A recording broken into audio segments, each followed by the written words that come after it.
भैया बहनों नमस्कार। कक्षा 10वीं विषय संस्कृत संधि प्रकरण। संधि की परिभाषा सबसे पहले हम ध्यान करेंगे कि संधि यानी क्या। वर्णानाम संधानम संधि उच्यते। वर्णानाम संधानम मतलब वर्णों के परस्पर मेल को संधि कहते हैं।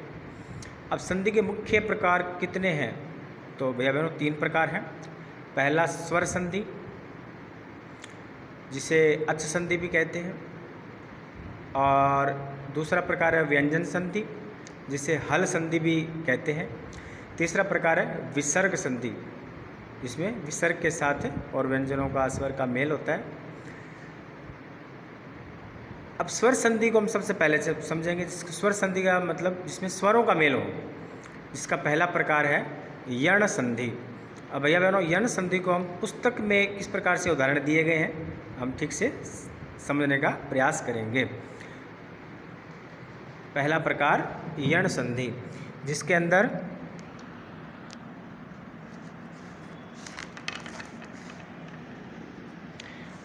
कितने स्वर संधि के और प्रकार हम देख सकते हैं कि जिस प्रकार से यण है, अयादि संधि है, गुण संधि है, वृद्धि संधि है, सवर्ण दीर्घ संधि है, पररूप पूर्व रूप संधि है, पररूप संधि है और प्रकृति भाव संधि है। ये सारे जो मैंने बोले हैं ये अपने स्वर संधि के भेद हैं भैया बहनों। अब अपने ध्यान करेंगे।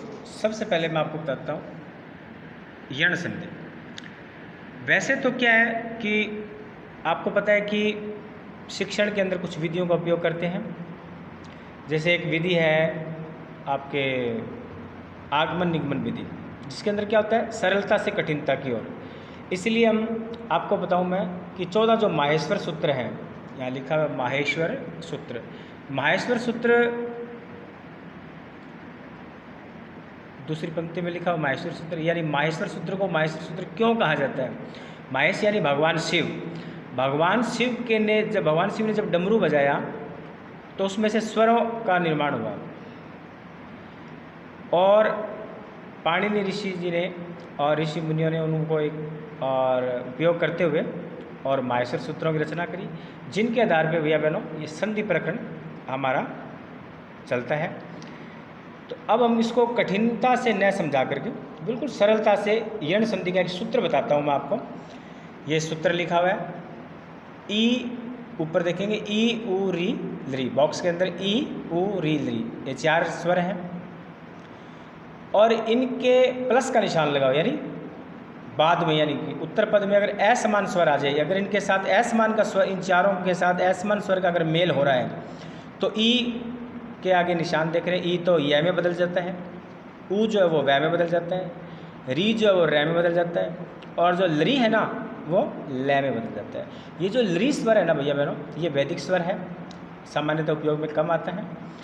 तो एक बार फिर से सूत्र को ध्यान करेंगे। सिर्फ 4 ही अक्षरों का ध्यान देना भैया जी, ई उ री और लरी, ये 4 हैं बेटा। और इनके उत्तर पद में यानी कि प्लस के बाद में अगर असमान स्वर आए तो ई को य में बदलना होता है, ऊ को वै में बदलना होता है, और री को रै में बदलना होता है, और लरी को लय में बदलना होता है। कुछ उदाहरण देखेंगे तो बहुत जल्दी समझ में आ जाएगा। जैसे अति प्लस उत्तम। अति के अंदर हम देखेंगे, अति के अंदर क्या है ई है, उत्तम में ऊ है। ई और ऊ असमान स्वर है, इसलिए आप देखेंगे कि ई का आगे उदाहरण में हम देखेंगे कि यह बन रहा है, और जो ऊ था वो यह के नीचे ऊ की मात्रा लग गई, तो अत्युत्तम शब्द का निर्माण हो गया। इत्यत्र में देखिएगा ई के साथ ए का हो रहा है, तो आप देख सकते हैं कि इस प्रकार से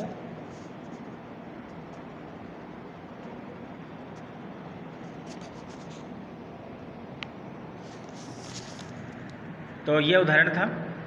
यदि प्लस अपी को देख सकते हैं, यदि कि ई और ए मिलकर के यद्यपि बन गया, प्रति प्लस एकम का प्रत्येकम बन गया, यानी ई का यह बन रहा है इन सभी उदाहरणों में।